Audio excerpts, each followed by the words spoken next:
It's a whole lot easier to pull this tool than to push it.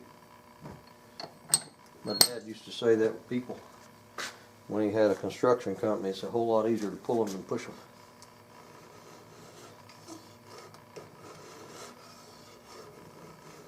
And more control. I'm going to slick it up a little bit and see where else it might be hitting.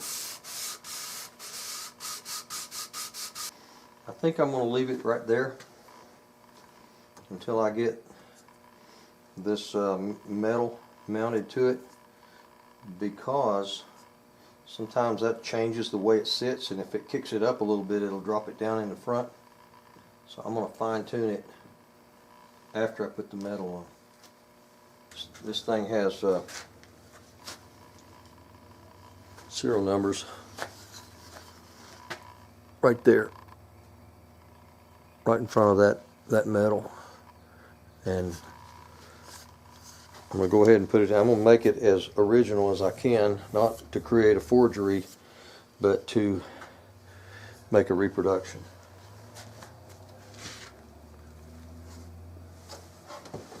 I don't do forgeries. Thank you very much. But I try to imitate the original as close as I can.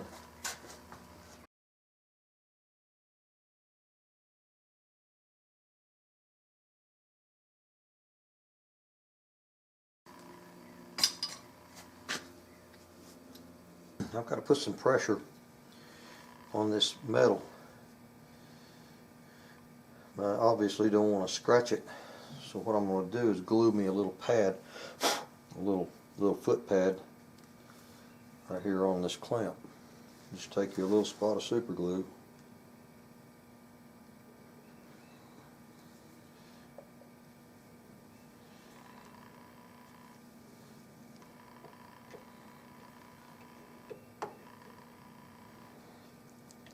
Whenever that dries, it'll be stuck to that foot, and it'll stay there until I knock it off. I can knock it off with just a tap of a hammer.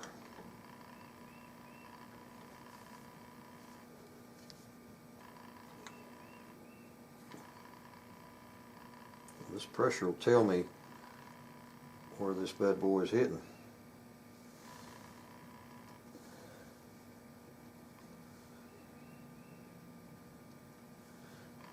It'll leave a little print, a little scuff mark. You put pressure and impact.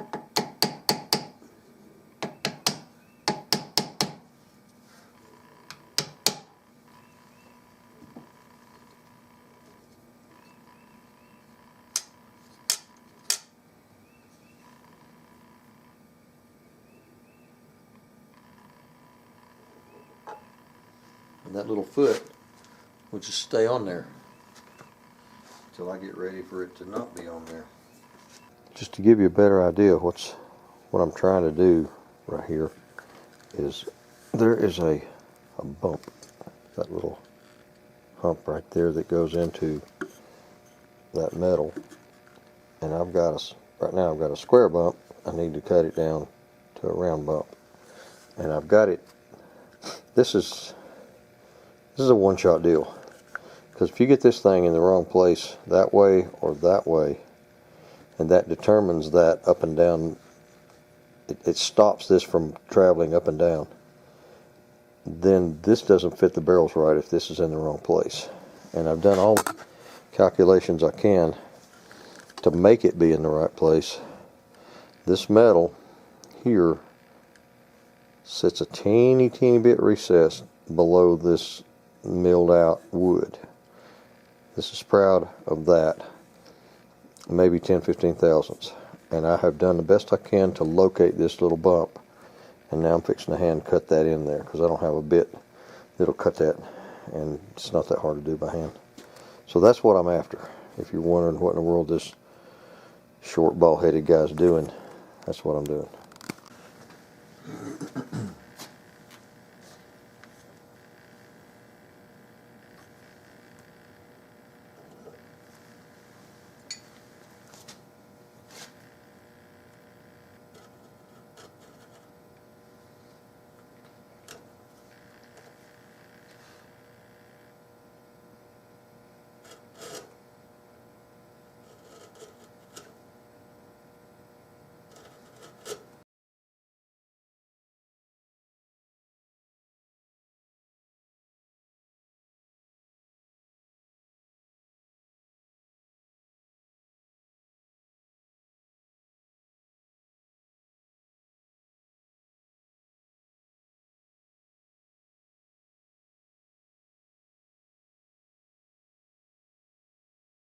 there's a escutcheon that goes on the bottom side of this forearm. There's the release lever in there, and this escutcheon goes right in there. But because this is oversized, this will be about another 3/8 narrower, thinner here when I get done, so this screw that I put in there won't reach. That screw's not long enough. But to hold this thing in place temporarily, I'm going to put a wood screw in this hole and just fasten it down. Just stick it there. I just need to fit it to the barrels. So it's a temporary hole, and I'm going to use a really small screw so that the eventual screw will, I'll have to bore a bigger hole for that. But just one little bitty screw ought to hold that thing, I think.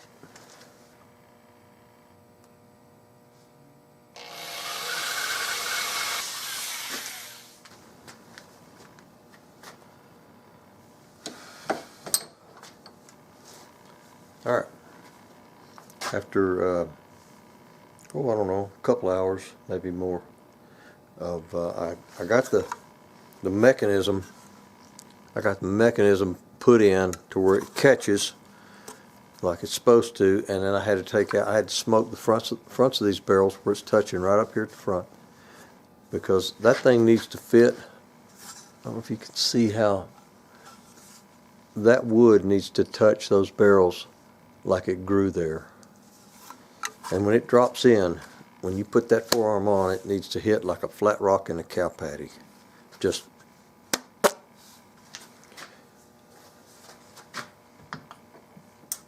so now, because I overcut the top of this and let this barrel sit down into it, I got to trim a bunch off the top of this. And I'll do that. This is just cosmetic. Once the mechanical part of it works, the rest of it's just cosmetic. So I'm going to trim, I'm going to thin this down, take a bunch off the bottom, and take some off the top, make it fit like the original. And then I've already sculpted the back of this down to where it's so, I don't know, it's about a 1/16 too big on the sides here.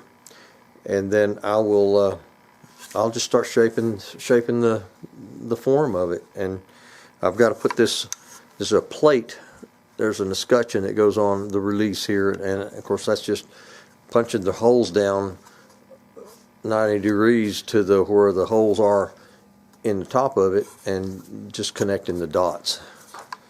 And then I've got to obviously inlet that. And so, like I said, this is the hard part. This is the important part. If I could just do nothing but that, not saying that I'm not happy, but I'd be a happy camper. I've actually got to chuck this thing back up.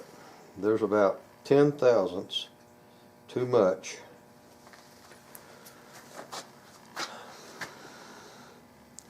on this flat right here. There's about a 10 thousandths gap on this side, and it's tight right there. So I'm going to shave off, just mill that off ever so slightly.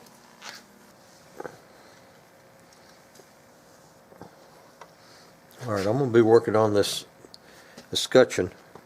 You can see how this little escutcheon lays in there, and your release goes in this little slot right here.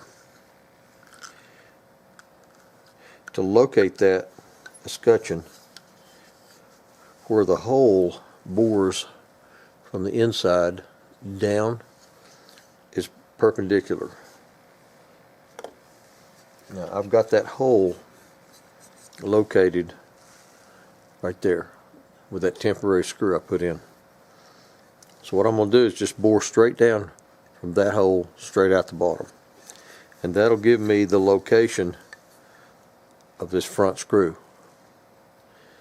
And so then I can work from there and just center this thing up left to right, and I can then I can locate the back screw, and it goes into the mechanism from the bottom up, and you don't see it from the top. There's no way to locate it from the top. So I've got to very carefully drill this hole out. I'm going to use a bit that's about a 64th undersized. The reason I'm using a smaller than what I need bit is if I need to ooch that hole a little bit. You understand ooch? It's a technical term.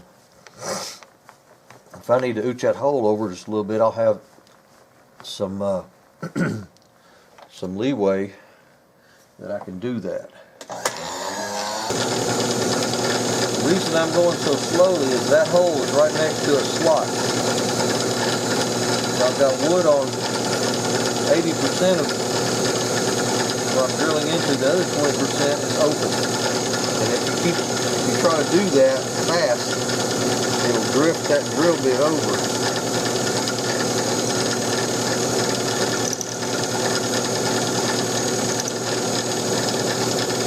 Drill that hole slanted.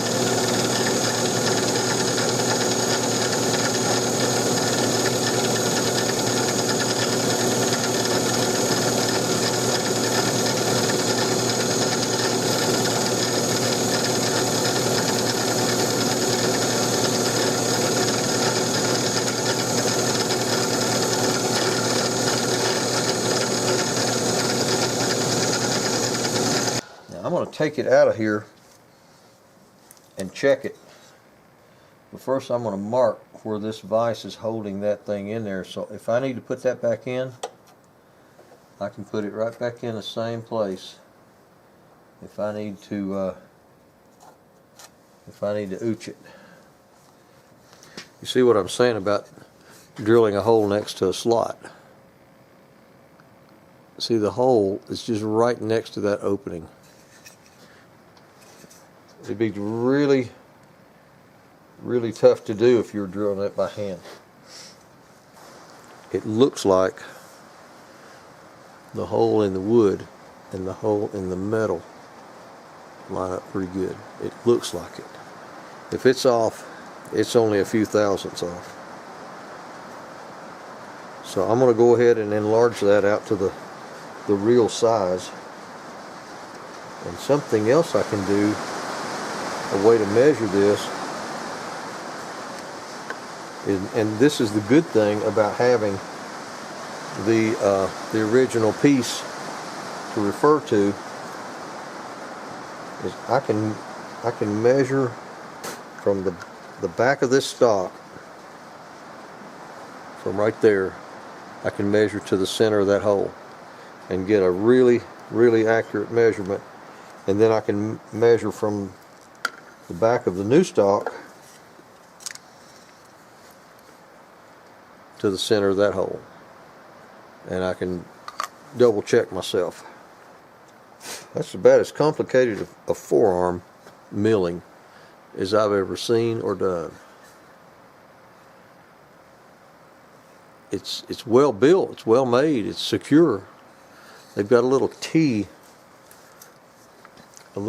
mill right there. A little block sits sideways and a bolt comes through the back and fastens, and it draws this thing in tight.